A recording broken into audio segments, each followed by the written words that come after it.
तो अभी इस वीडियो में कोशिश करके सारी बातें हम टू द पॉइंट करेंगे। तो सबसे पहले ऐसा होता है ना कि मैंने एक इंजन कैसे काम करता है कार का, इसकी पूरी की पूरी वर्किंग के बारे में मैंने अपने यूट्यूब चैनल के कीलेस ऑपरेशन वाली वीडियो में डाल करके रखा है। आप चाहे तो उसको देख सकते हैं। इंजन की आपको पूरी वर्किंग समझ में आ जाएगी। तो जैसा हमें पता है कि इंजन की वर्किंग में, एक कार में अगर हम बात करते हैं तो उसमें सबसे पहले आ जाता है इंजन खुद। इंजन में फिर कंबशन क्रिएट करने के लिए रहता है फ्यूल सिस्टम रहता है अपने पास में, और तीसरा जो होता है वो होता है इग्निशन सिस्टम।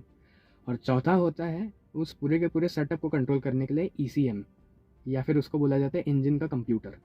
ठीक है, या इंजन कार्ड बोलते हैं कुछ लोग, कोई इंजन कंट्रोलिंग मॉड्यूल बोलता है। तो बहुत सारे नाम है उस चीज़ के। तो ये सारी जो चीज़ें रहती हैं, इनसे एक इंजन सही तरीके से काम करता है। अब मेरी गाड़ी में ऐसा इशू आ रहा था कि चलते चलते ना मिसफायर हो रही थी, ना इंजन में कोई भी अनयूजुअल वाइब्रेशन था, कुछ भी ऐसे गड़बड़ नहीं था, प्रॉपर चल रही थी।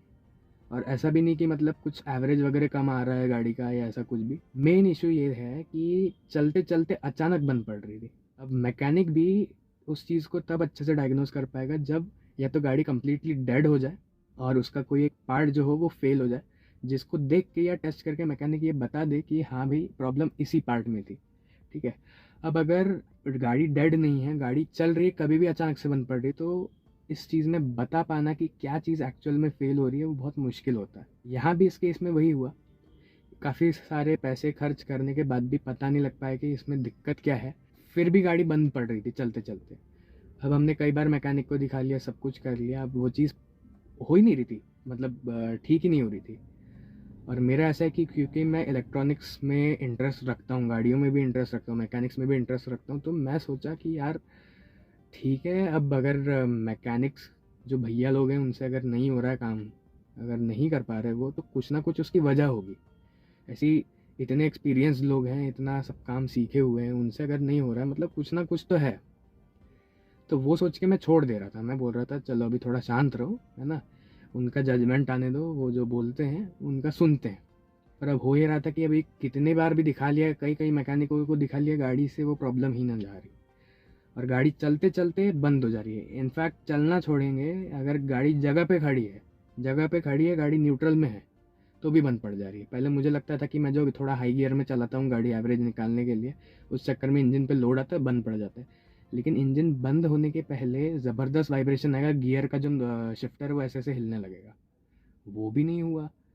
बिना वाइब्रेशन के इंजन तुरंत बंद हो जा रहा है। अब जैसे इंस्ट्रूमेंट क्लस्टर पे जब हम इंजन को ऑफ होते हुए देखते हैं तो ऑयल प्रेशर की लाइट और ऑल्टरनेटर या बैटरी की जो लाइट हम जो भी बोलते हैं उसके, वो दोनों लाइट्स आ जाती है।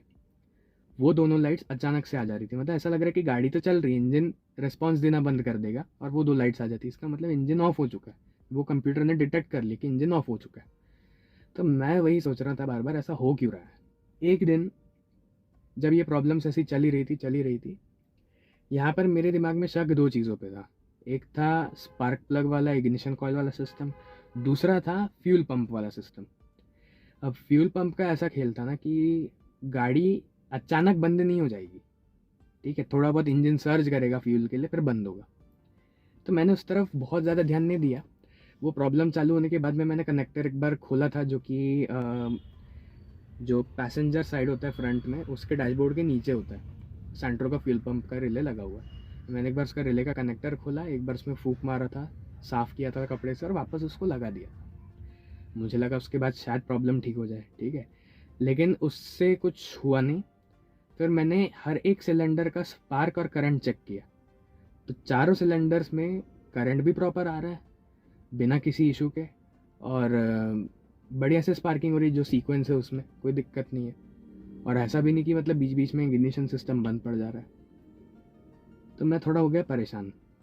अब एक दिन मैं ऐसे ही मेरे फादर के साथ डिस्कस कर रहा था कि यार ऐसा ऐसा हो रहा है गाड़ी में कि मतलब फ्यूल पंप का भी अपन ने रिले चेक कर लिया, कनेक्टर वगैरह सब साफ़ करके देखे, इग्निशन कॉइल का पूरा सिस्टम देख लिया, चेक कर लिया, स्पार्किंग हर सिलेंडर में प्रॉपर है, मिसिंग है नहीं इंजन में, और प्रॉपर इंजन बिल्कुल चल रहा है, रिस्पॉन्स एकदम सही दे रहा है थ्रॉटल बॉडी से। सब सब क्लीन करा लिया, सब क्लीन करा लिया, थ्रॉटल बॉडी क्लीन करा लिया, तो सेंसर क्लीन करा लिया, सब कुछ जितनी चीज़ें थी सब। फिर उस दिन मेरे पापा ने मेरे को एक चीज़ बोली, तू एक बार फ्यूल पंप का रिले का जो कनेक्टर है उसी को चेक कर। वो इसलिए बोला था क्योंकि वो मैंने खोला था। और वो लेकिन मैंने खोला कब था, जब प्रॉब्लम चालू हुई थी, चालू होने के बाद मैंने खोला, चालू होने के पहले नहीं खोला था, तो मेरे वजह से वो प्रॉब्लम क्रिएट नहीं हुई है। लेकिन फिर भी मैंने सोचा चलो इसको फिर से एक बार ट्राई देंगे। मैंने क्या किया, मैं ऐसे ही गाड़ी को स्टार्ट किया न्यूट्रल में रख के, हैंड ब्रेक लगा के। फिर मैंने हाथ डाला नीचे, नीचे मैंने हाथ डाला फ्यूल पंप के कनेक्टर के पास। अब मैंने क्या किया, अभी मैंने ना हल्का सा उस कनेक्टर को हिला के देखा, हिला के देखा ना इंजन ने मिसिंग किया। अब फिर मैं बोला यार सच में ऐसा हुआ, ये मेरा वहम था। मैंने इंजन को फिर वैसे कांस्टेंट रनिंग रहने दिया। फिर मैंने उस कनेक्टर को एक पोजीशन पे दबा के रखा। कुछ देर में हल्का सा धर धर धर धर धर धर धर धर करके इंजन टाइम बोल गया। और इसमें एक और बात ये है कि जब भी हम इग्निशन को ऑन करते हैं तो हमें फ्यूल पंप की कुछ इस तरीके से आवाज़ आती है।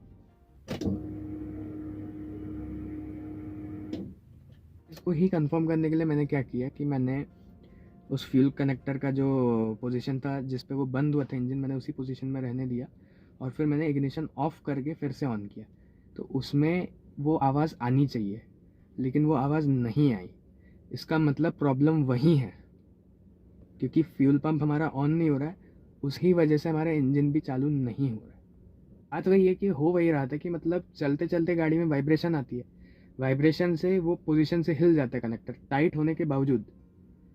तो अब ऐसा हुआ कि मैं गया मैकेनिक के पास और मैंने मैकेनिक को प्रॉब्लम बताई कि भैया ये प्रॉब्लम है ना। उनके सामने मैंने ऑफ भी करके दिखाया बाकायदा, ठीक है।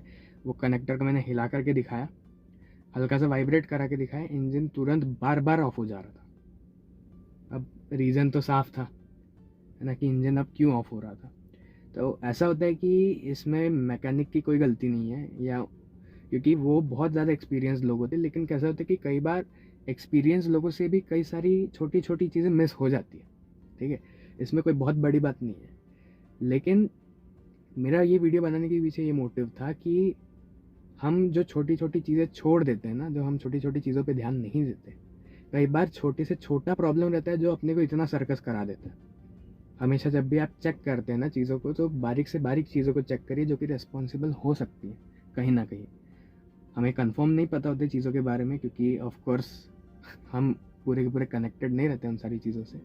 इनफैक्ट उन्होंने जो स्कैनिंग टूल जो होता है उससे भी इसको स्कैन करके देखा पूरा, तो ऐसा सच कोई एरर कोड आया नहीं उसमें। और प्रॉब्लम फिर वही थी कि फ्यूल पंप का जो रिले का कनेक्टर था वो काफ़ी ज़्यादा अंदर से कोरोड हो चुका था। तो अब उन्होंने जो उस चीज़ का सोल्यूशन निकाला वो था एक कुछ इलेक्ट्रिक स्प्रे बोला जाता है।